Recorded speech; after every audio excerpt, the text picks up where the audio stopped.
Fermieri Kenan Berisha nga fshati Runjev të komunës së Kaçanikut ka fermën për prodhimin e qumshtit dhe trashnin e viçave.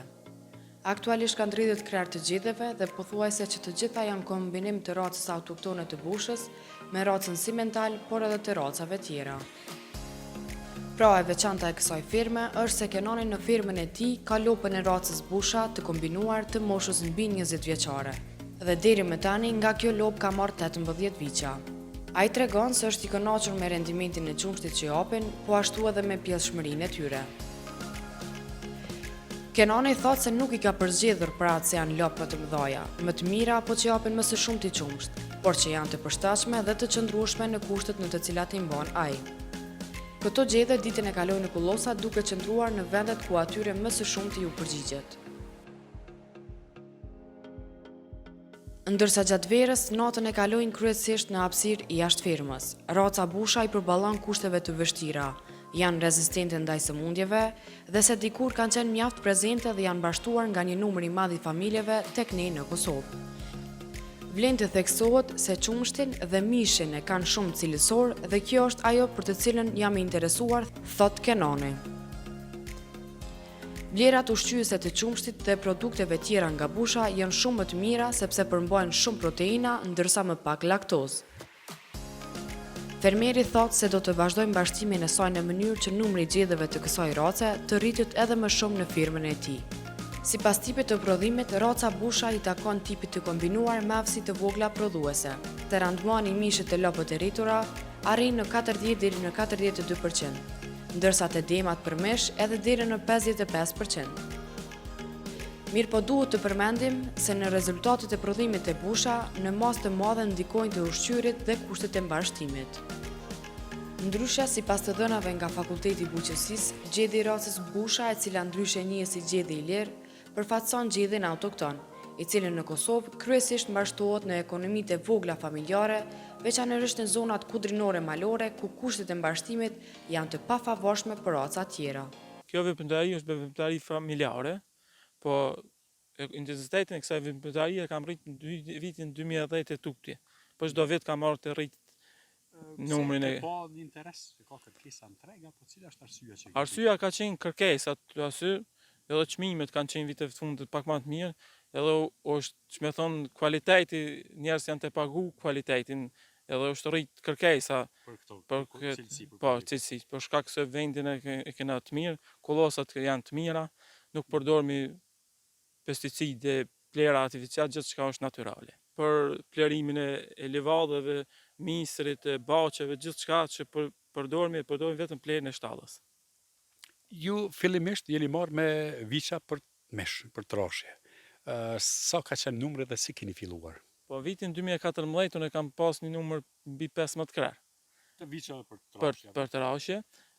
Vitin 2014 i kam ble edhe pi tregut një 10 viçe.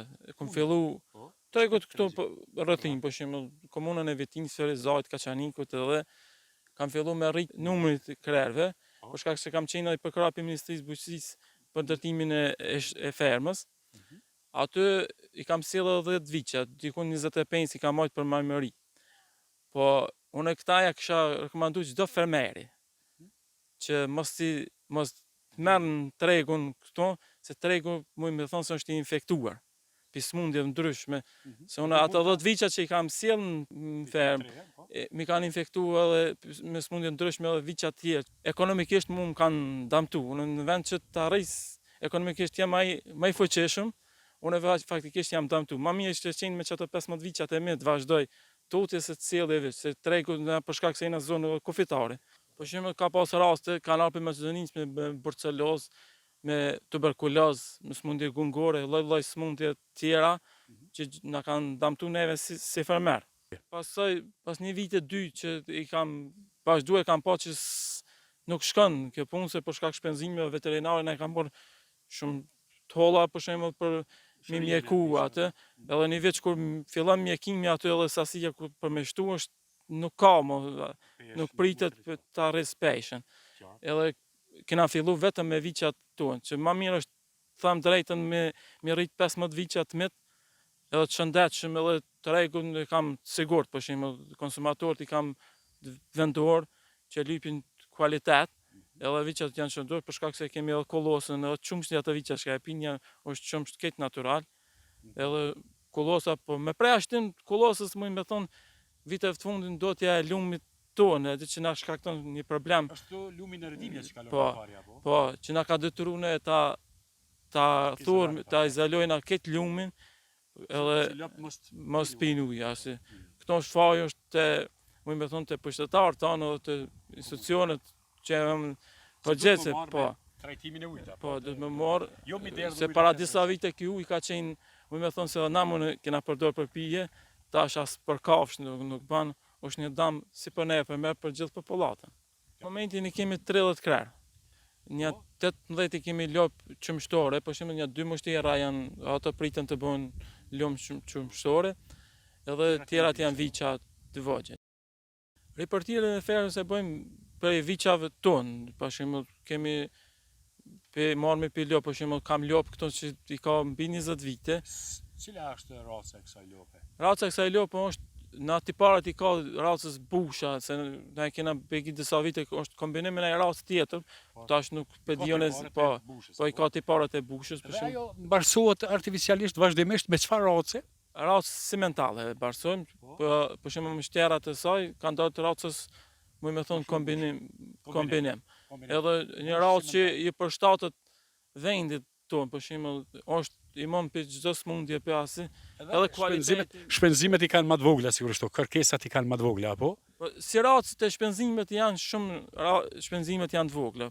Meqense na të shpenzimet e shfrytëzojmë kollosën maksimalisht, po edhe mbrenda në shtall i kanë shpenzimet, prodhimin e çumshit e kanë mesatar, më thonë që shumë, po kualiteti është shumë i lartë. Te kjo racë për shembull nuk kemi probleme me smundje, as nuk kemi probleme me barsim. Është një racë që, më thonë si ekonomikisht neve na ndihmon shumë. Tregun e kam të sigurt. Për shembull, po çdo ditë mëngjes e çoj në market, i kam 2 markete që i furnizoj me çumsh. Mëngjes apo? Po, e kam të freskët për çdo ditë. E çoj edhe të shitja nuk kemi probleme. Kërkesat janë, edhe me rrit numrin, kërkesat janë më të mëdha se që çoj.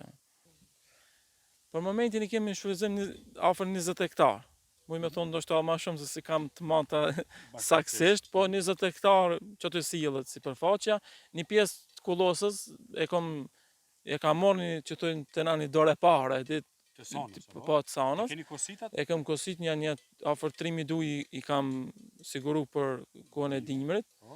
E pjesën tjetër, po kollosën e menaxhojmë, një pjesë po çdo vite ndryshojmë pak. Kollosi lopti i shtojmë ora 8 mëngjes, deri në mbrëmje, prarim diellit të na si të praron dielli, edhe lop vetë fillojnë me ardhur të shtalla, se i kanë viçat, i kanë nevojë për mielje, ç'ska. Por momentin për vetëm sasinë e ushqimit e përdoj vetëm për viçat që i kam për majmëri mrenda. Lop këto që i kam për qumshtore, si të filloj me dalë kollosa për pas këndëv që i qes me drithin mëngjes javqes, mo tanë kohën e verës nuk përdori. Vetëm nëse ka pas nëj ditë me shit reshjat moja diçka, i mojnë mbyllur edhe i ushqejnë. Thatë se keni të mbyllur silazh të misrit, sa është sipërfaqja dhe kur mendoni se do të filloni me përgatit për silazh? Po, i kam ofër 3 hektare, i kam misër, që rendimentet pritet se vetë më konë të mira, që është i mirë, edhe tash javën që të vjen, do të fillu me bë silazh, se veç ka fillu në atë fazën që i plotson nevojat për silazh.